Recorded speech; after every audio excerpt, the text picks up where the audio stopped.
Aslida bizlar quloqlarimiz bilan emas, aksincha boshimiz bilan eshitamiz. Biz qanday qilib eshitamiz? Tashqi muhitdagi ovoz to'lqinlari quloqlarimizga kelib, quloq pardasi, nog'ora pardasini tebratadi. Nog'ora pardaga esa eshituv suyakchalari birikkan bo'ladi.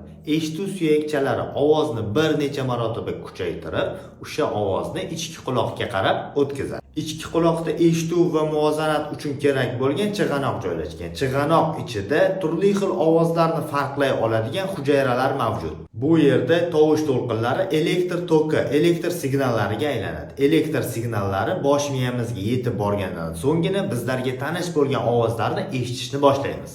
Har mingta tug'ilgan chaqaloqlardan 3-4 tasida eshituv bilan bog'liq bo'lgan kasalliklar uchraydi. 3 oylikkacha bo'lgan bolalar baland va o'rta tovushdagi ovozlarni eshitadi va bu ovozlarni eshitgandan so'ng cho'chib ketish va avtomatik so'rish jarayoni kuzatilishi mumkin. Bu ularning eshitayotganligini bildiradi.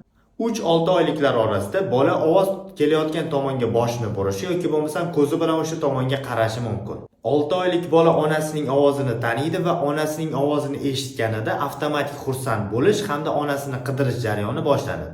Sizning farzandingiz necha oyligida sizni ovozingizni tanigan va ovozingizni eshitganida xursand bo'lishni boshlagan?